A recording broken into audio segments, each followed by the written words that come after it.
Hi ladies of Teshuvah, this is Rebekah, and today I have Maggie with me who is doing homework, who decided that she doesn't want to sit down there, or down there, or up there, or over there. She wants to sit right here.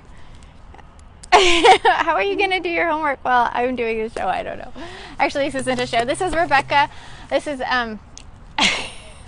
midweek with me. And it's a beautiful day. I just have this one thing, okay? It's a beautiful day. It's going to be hot. It already is hot.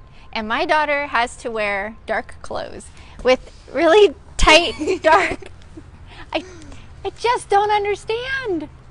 I don't get it. It's comfy. Like, I'm so hot already. I'm like, you know, a dress is about it. I mean, like, as much as I can put on. So, I don't know about you guys, but I'm big summer girl. Absolutely love the sun. The sunshine. The sunshine, and I love the sun. Yahshua. Right? Anyway, and I love to lay in the sun. I love to get the sun on me. And so I'm a sun bather. So, and if any of you came with me, I would be in a swimsuit, in a bikini. But hey. Oh, just so you remember, the new moon is tonight. So the third new moon is supposed to be tonight. Now, we never know when the new moon is actually happens until we actually see it, right? So we have to observe it. And so tonight we're gonna do something special for the new moon and look up in the sky and see if we can observe it. And if we can observe it, then yay, then it'll be the third month. If there was cloud cover for the next day or two, then we'd go with how Israel sees it. And I get notifications from Deborah's date tree in case you want to know where to get notifications of when the new moon is sighted in the land of Israel. So there you go. Deborah's date tree. It's on Facebook. You can find out there. And otherwise, just raise your head up and look up there, and you'll find it. Easy. Super easy. Right, Megs? Yep. Yes, so you have new moon tonight, third new moon tonight. You have Ascension this Friday night, and you have Shabbat this Saturday, Friday night to Saturday night, and you have Shavuot coming up a week from this Sunday. Yeah, it's pretty power-packed, huh? Really, really fast and hard. It's like I've talked about before, like this waterfall, this river that you're in, and you're going to go down through some waterfalls right here. It's going to come on you kind of fast and hard. But they're beautiful. Don't miss out. Don't miss them for the world. Don't miss them. Don't miss them. I'm actually, in case you care, I'm in the middle of a little rant I'm writing about how I am just kind of just torqued, I think, at what? I'm just like, I looked around yesterday. Okay, yesterday I went for a walk, went for a bike ride with Hadassah. And I come downtown, and here is a ton of cops. They're all parked like very ceremonial like. There's these flags everywhere, and this seating arrangement where there's a pulpit, and there's all these people, and there's caterers and everything. And I'm looking, I'm like, what are you celebrating today? We just got done with Mother's Day. We're doing another thing. And then there's always this rhythm that society seems to be in, but everyone is ignoring Yahweh's rhythm. I'm just like, it's just so in your face. Because anyway, I'm writing something about that because I'm just frustrated with how we're so quick to celebrate, you know, this, that, and the other things. Mother's Day and Father's Day and birthdays and this and that. We'll set those days apart, and some Memorial Day and 4th of July and all these other days we will set apart. And yet you come to something like the Ascension, and you know, everybody flips out because it's an extra day that you want to add to the calendar. Well, of course, it's about the ascension of your King, about your Messiah, about work He has done for you and what He wants to give to you. I mean, it's just amazing. And so I'm writing something about that. Maybe I'll have that up later. Anyway, that's not what this is about today. So so this is what I made today. Okay, for the last couple days. So ladies, Shavuot's coming up. That's Shavuot as in Pentecost, as in wedding day. This is from that Israel entered into this wedding marriage type arrangement back at Mount Sinai. And now you come into this betrothal with Yahshua, on Shavuot with the outpouring of the Ruach HaKodesh. You all know how that works. And if you don't, I've got some great stuff out there for you to learn. Jim Staley has some good stuff as well, for sure. I have the book that is all a Shavuot handbook, a Melchizedek handbook to the Feast of Shavuot, that if you haven't gotten it, it's a good book and lots of good reading, and it will help you understand what Shavuot is truly about, where it was, where it is now, the love story. And I've got some videos that, a video part 1 is done on Shavuot that you might want to watch for the new ladies who haven't seen that. I've got part 2 that I'm working on right now. I was actually in a horse barn when I shot part number 2 to Shavuot. So it was a horse barn and it was super cold. Tangent. Okay, back to the point of today. What I want to chat with you about was vow making. So when you go into Shavuot, you are going to, if you really want to enter Shavuot, then you're going to make a promise to him. And this is super important. And I have seen so many people over the course of all the years we've celebrated Shavuot. I've seen so many people come into Shavuot. They're so excited. They mikvah of identification. Isaac, stands on the bank, talks to them, and then they mikvah. They come out and they sign a ketubah. They make this promise, and they have witnesses, and we sign as witnesses. And I can't tell you how many times this has happened. And they come out, and months later, they're done. It's almost as if that never happened. And it just breaks my heart. And I don't know how to hold them accountable to that, because they're free creatures. I mean, they're either going to be in love and they're going to stay the course, or they're not. But we have seen so many people come into this, be so anxious to enter into this covenant with Papa, and then exit it. Because it's too hard, or because they've lost interest, or because it doesn't seem to mean as much to them, or because things got hard, or did I just say that? It blows my mind. So I wanted to make sure that you knew that I did my job, and as much as I could, warn you and about the idea of breaking it. It's not good. You don't want to enter Shavuot and in the idea of, you don't want to enter into signing an agreement or making a promise verbally to Papa, unless you're willing to follow through. So this is super important with Shavuot. Shavuot is, some of you might know it as Pentecost, but it is when the Ruach HaKodesh, or the Spirit of the King of the Universe, the Spirit of Yahweh, was poured out. And remember, Yahshua had to leave so the Spirit could come, because there was work there.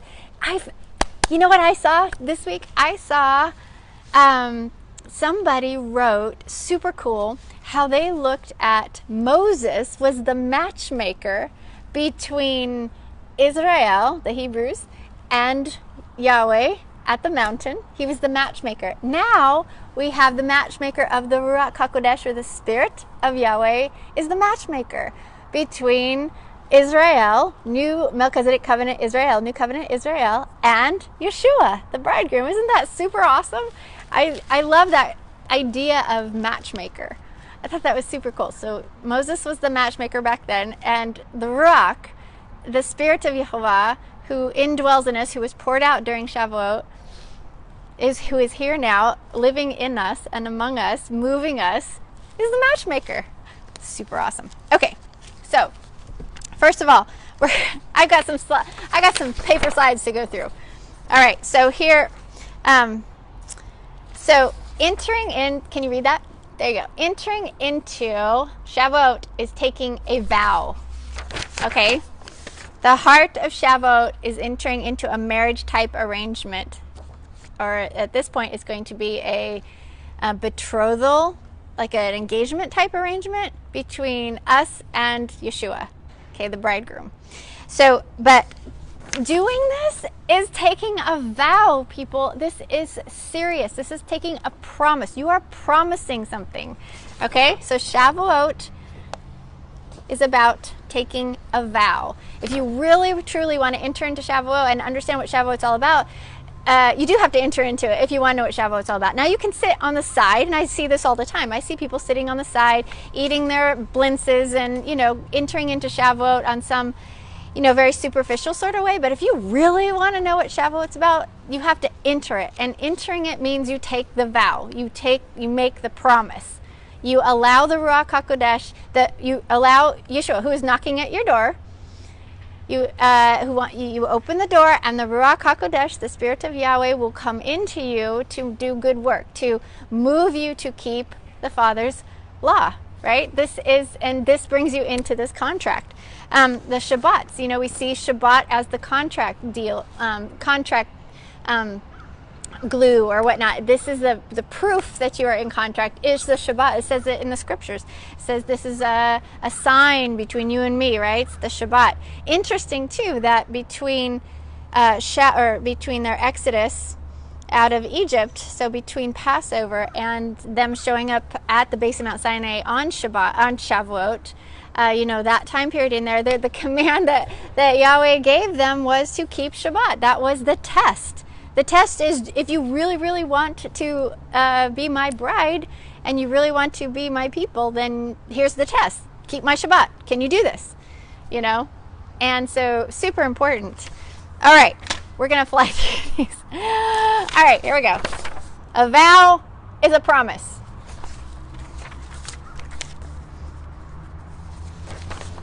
A promise is forever. Forever. Forever is till dead. Okay, people? Any questions? Any questions? I don't think I could really end this right here. Did you make a vow? A vow is a promise. A promise is forever, and forever kind of means till you're dead. Okay? All right, that shouldn't have it really should end right there, but here we're gonna go a little bit further here. All right, there's only one situation, let me get over here, where Yahweh allows for a promise to be annulled, and that is adultery, and in context also idolatry. Now I'm not going to go off on this subject right now because, for one, I'm not an expert, and another, I have been an abused woman before. Part of my past is 10 years of man hell, and someday I may share. Not today, but just trust me, I have experienced much pain in that sense, and I also believe that Yahweh doesn't expect you to stay with an abusive man. Okay, so anyway. That is all I wanted to say about that. But anyway, here we go. We're going to go on. So, Yahweh cannot fulfill his promise to you if you commit adultery on him, or idolatry. It's the same. Adultery and idolatry in the scriptures are used synonymously as far as I can tell. And you commit adultery on him, you've committed idolatry. You commit idolatry as in serve and worship another god, then you have committed adultery on him. Okay, he cannot fulfill his promise to you if you do this, because that means you've broken the contract. Okay, so does Yahweh care about you making your promises? Does he care about your promises? Does he care whether you fulfill them or not? Yahweh takes your promises very seriously. As you expect of him, so he expects from you. Okay, so if you expect him to come through on his promises, which he's made a whole lot of promises, hasn't he? And frankly, when I first started down this road, life was pretty tough. And I opened the scriptures and I said, there's some promises and I want those. How do I get those? I'll do anything. Tell me what to do. And it was the Melchizedek covenant that I saw from Exodus 19 through 24. I saw, whoa, I can do that. I want those promises. I can do it. So he's made quite a few promises to us, but he can't fulfill those promises if we don't fulfill our promise, which is to stay faithful to our vow, the vow we make on Shavuot. Okay, so here's a beautiful scripture right here. When a man makes a vow to Yahweh, or a woman makes a vow to Yahweh, or takes an oath to obligate himself by a pledge, he must not break his word, but must do everything he said. Numbers 32. That's enough for me right there. I mean, you can look in Proverbs, it says, it is a trap for a man to dedicate something rashly and only later to consider his vows. And then Psalms 116:14 says, I will fulfill my vow to Yahweh in the presence of all his people. Do you remember there was a story about a man in the camp who promised Yahweh that the first thing that came out of his tent he would dedicate to Yahweh or to give to Yahweh, and that happened to be his daughter, not the dog. You know, that whole, he takes your promises extremely seriously. Like, he expects you to fulfill them, people. Ladies, gals, he expects you to fulfill them. I expect him to fulfill his. So, okay, here, let's keep going. He moved heaven and earth to fulfill his oath in Genesis 12 to you. So he made a promise to himself that what he was going to do. He was going to do something, and he promised himself, because there's no one else that he can promise higher to than himself. He made an oath to himself, and he's done everything to fulfill it. And he has fulfilled it. He is good for his word. Remember, you look back at his history, and he's a good, he's good for his word. He's good on his handshake. All right. But it boils down to trust. It is all about trust. Can you trust him? Which we look at all the stories in the scriptures. That's one reason they're there. That's one reason he says, remember, remember, remember. Remember how I parted the water. Remember how I took you out of Egypt. Remember how you were slaves. Remember, remember. Because sometimes life isn't going to, be looking like things are going great. And so you're going to go, are you really here? I don't really know. But, oh yes, I remember. And, David's like, why are my enemies overtaking me? Where are you? Oh yes, but I will remember and I will wait. Oh man, super awesome. It's all about trust, okay? Can you trust him, which he's proved himself. He proved himself long ago, and he's continuing to prove himself. But if you can't see it now, just look back in the scriptures. Can he trust you? Can he trust me? Can he trust you? So this whole vow promise making is about trust. All right. Remember the parable that Yahshua taught about the kingdom, when he said the kingdom of heaven is like the three servants and the talents. One had 10 talents, and he went out and he doubled it, and one had 5, and he went out and doubled it, and one had 1 and he didn't. And then he got sent out with where there was weeping and gnashing of teeth. Yeah. That's Matthew 25:14-30. He says that there's a reward for being trustworthy. Trustworthy. So how are you going to be trustworthy? You're going to make the promise, and then you're going to follow through with it till you're dead. Till you're dead. All right. Shavuot is a time to make a forever promise. Okay?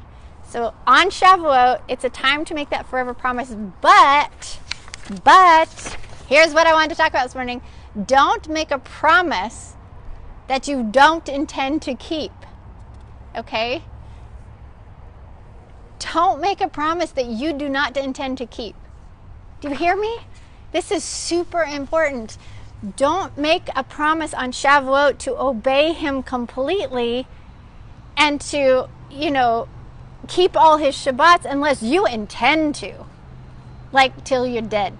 Till no matter what your situation ends up being, it doesn't matter. It doesn't, you don't say, well, I will love you only when you're healthy.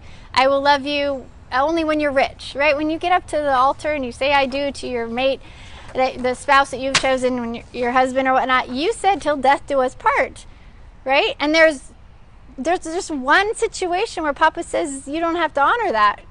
But unless that's happened, you got to figure it out, right? The both of you need to be working in Ahad to do that, and Yahweh is the same thing. So proceed carefully, because your promise needs to be good. Okay, so a vow is a very serious thing, especially one made to Yahweh Elohim.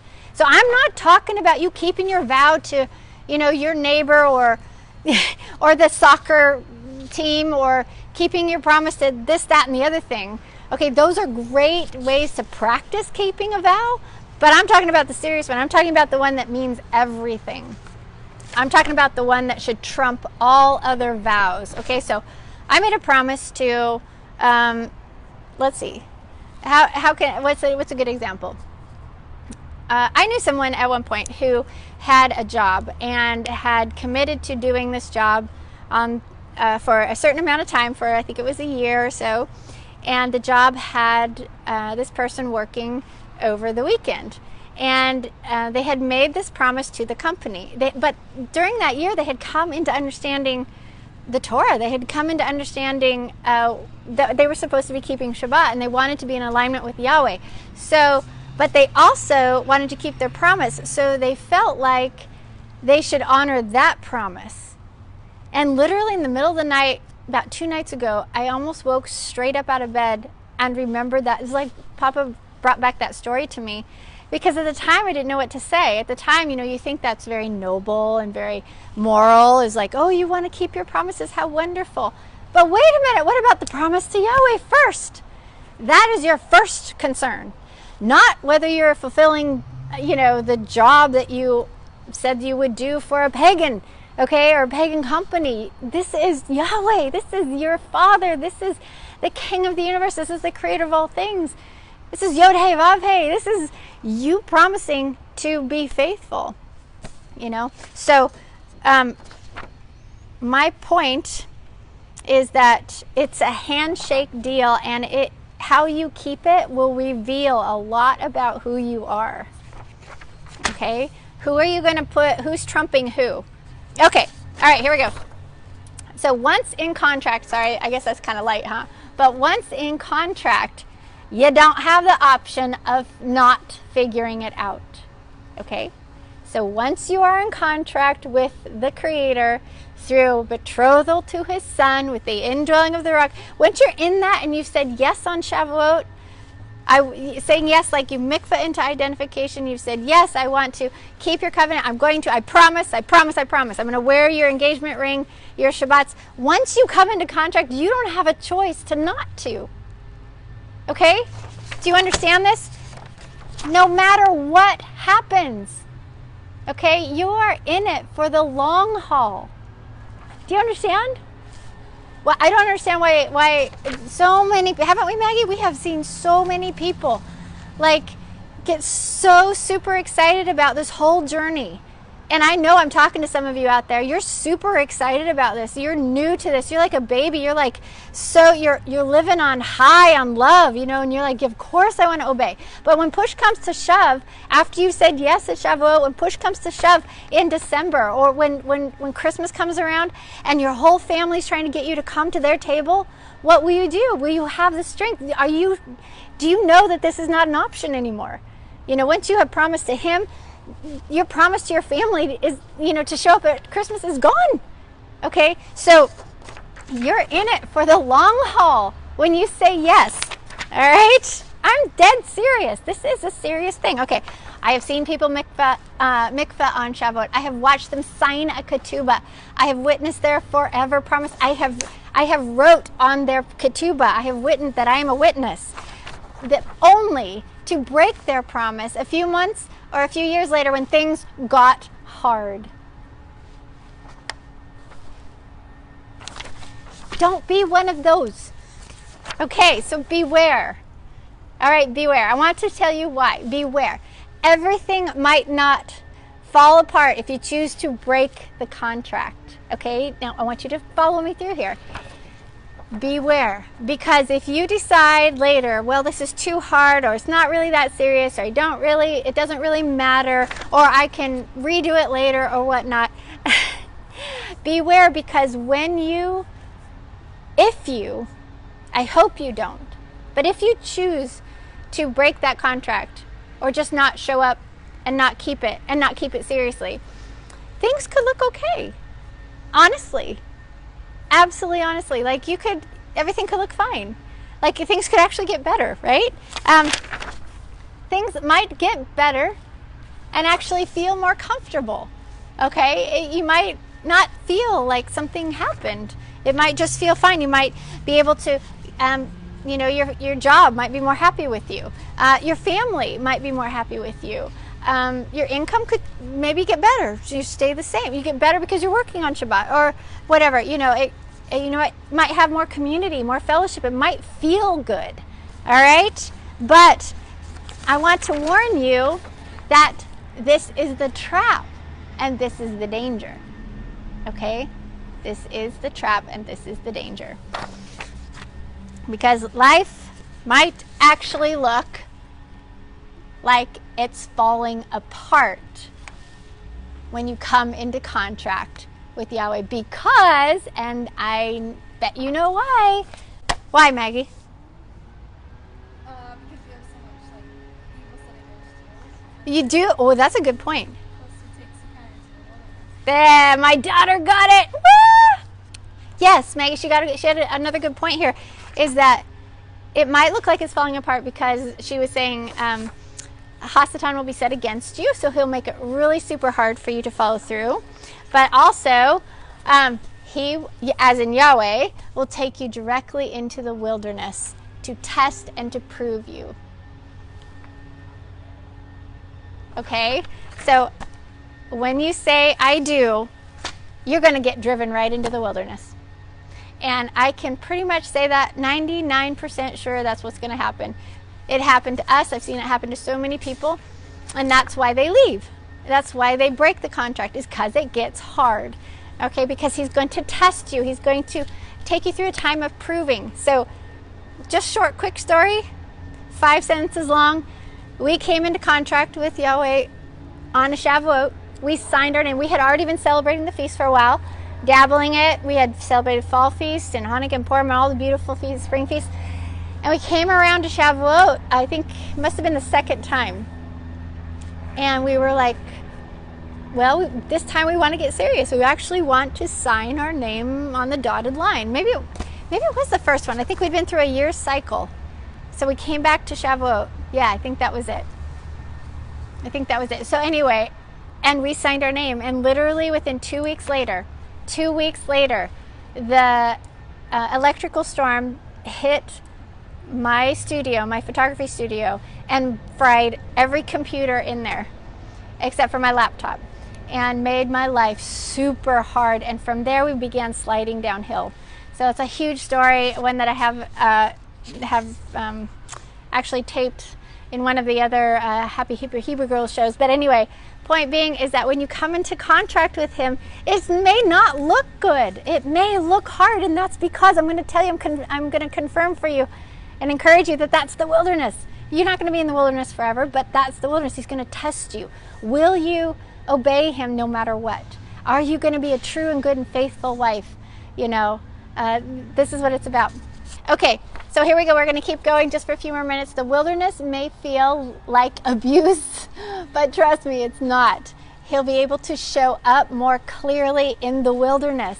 All right, again, just to remind you again, you know, he takes Israel into the wilderness so that he can woo her heart, so he can show her his love, his mighty strength. And if you are capable of just providing for yourself, if you're capable of doing everything yourself, you don't need an Elohim.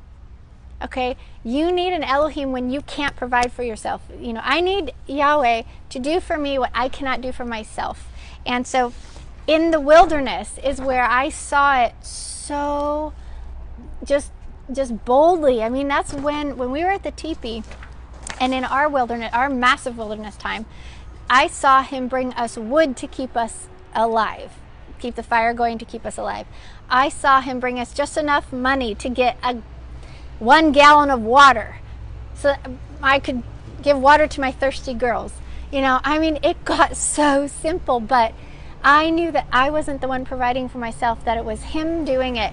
And he showed up so clear and allowed me to have the time I needed to fall into him, to really learn how to trust him and not trust myself or all the nets that I have made under me, you know.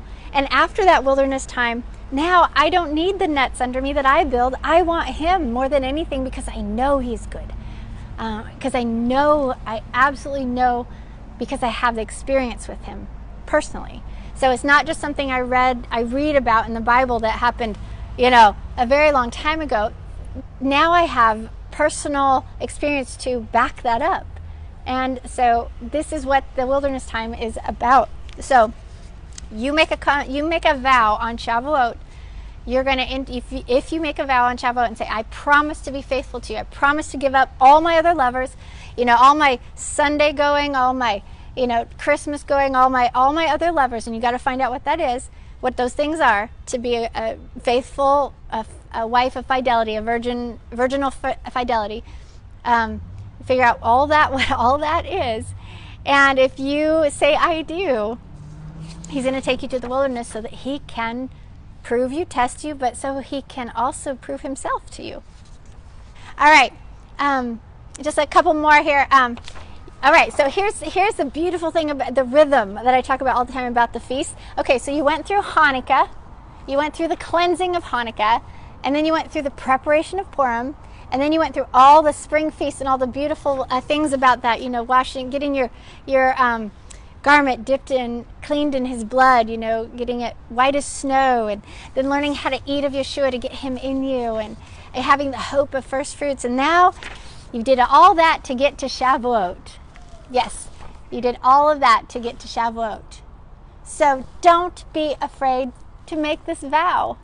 Okay, so you did all the feasts up to this point. So, and I like to start with Hanukkah because it's about cleansing the heart from idolatry. So you got cleansed from idolatry, you moved into how to prep the heart and what dress to wear during Purim, and then through all the spring feasts to this point to get to Shavuot. And Yahweh has walked you through those, so don't be afraid to make this vow. But why not be afraid? I'm going to tell you. Okay? Don't be afraid because the contract maker, there we go, wants to help you succeed in keeping it. The contract maker, who is Yahweh Elohim, he wants to, with all his heart, he wants to help you succeed at keeping the contract. The contract, the new covenant.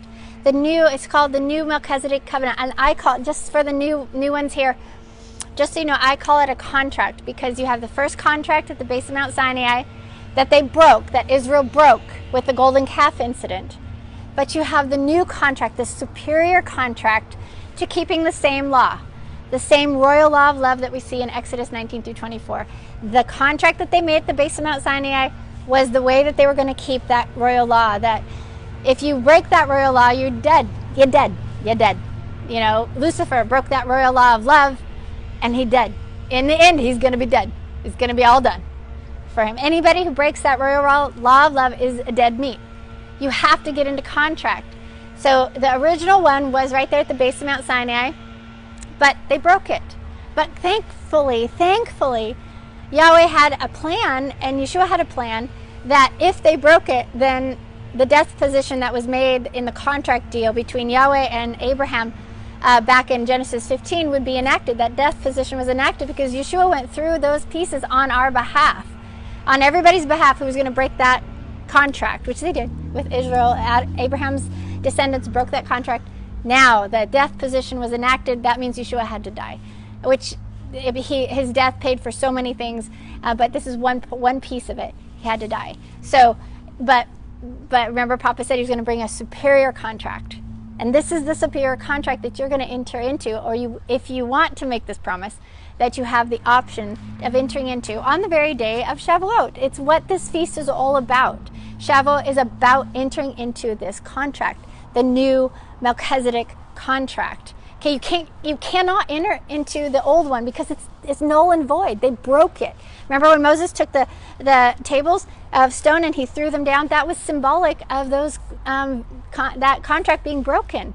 And what did he say to Moses? He said, next time you bring the stone up, the stone tablets up, and I'll write it on.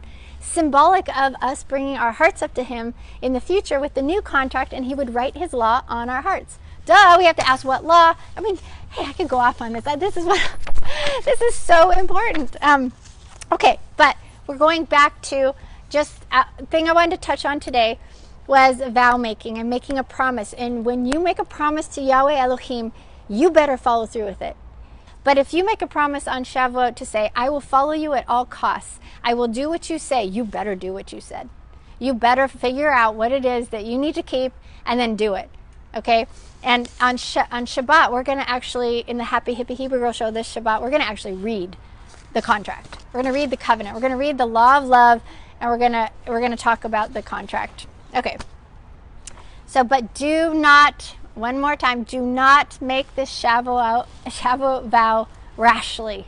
Okay, don't jump into it if you're not ready and willing to give it everything you've got until you're dead. All right, so there's no turning back. There's no delete button. There's no return policy. There's no divorce option, okay? I want to hammer this in because I have seen so many people. In fact, so ladies, this is a serious thing because this is forever, okay? Make this promise with all your heart. Remember, Yahovah wants you, he wants your whole heart. He wants you to give him your whole heart. So you're going to promise him with your whole heart. All right, how you keep your forever vow will reveal your character and what you believe that he wants from you. Okay? How you keep your forever vow reveals a lot about your character and what you believe he wants from you. Okay? Is this a grin and bear it sort of thing? No. No, no, no, no, no, no, no. I am not talking about that. I'm talking about being in love. I'm talking about this. I'm talking about why you first got married, ladies, to your husband. You know, you're in love. I'll do anything for you. I'll go through sickness, through health and sickness, through prosperity and through poverty. I'm going to go through everything with you because I love you. I want to grow old together. That's the same kind of vow you're going to make, if you choose to, on Shavuot to your Creator through the kinsman redeemer Yahshua HaMashiach. So it's like a betrothal thing, because remember, the great wedding feast isn't till later. All right, 2 more and then we're out of here. Remember how I said that Yahweh wants you to keep it. He wants to see you successful at keeping the contract. So how he has made the way possible for you to keep that contract, that forever promise. And he has done it in a way that is so superior to the old one, because the old one was about grit and bear it on some level. But the new one comes with the Ruach. This is what Shavuot's all about. Shavuot's about the indwelling, the outpouring of the Ruach. So you're going to get the helper. The geese just showed up. Did you hear them? So the only way to keeping this contract, he has made this way. He has done so much to make sure that you can keep it. This isn't about gritting and bearing it, ladies. This is about love. If you see his, and this is why I'm so passionate about preaching the story and sharing the story and teaching from a larger perspective, so that you understand the story and that it's a love story. That, you know, if you can see how much he loves you, and how much he loves Israel, and how he has come for you in this whole process of his story, from, you know, ancient love, Act 1, all the way through. If you can get out of the small mindset of this little bit, that he's asking me to do this, if you can see him and his whole story, oh my gosh, I mean, you fall in love. If you're not already in love, you'll fall in love with him. And then you'll want to do anything. But he's going to put that Ruach in you, and he's going to move you. You might feel uncomfortable, you might feel like it's something new, but you're going to be so madly in love with him that that's what's going to keep everything together. That's the glue. That is the heart of Shavuot. Okay? So the indwelling of the Ruach, eating of Yeshua, makes Yeshua the way by which you keep this new covenant contract. Okay, so my last slide is, how good is your handshake, ladies? How good is your I do? How good is it? How good is it? How good is your handshake? How good is your I do? That's what's going to happen. Papa's going to find out.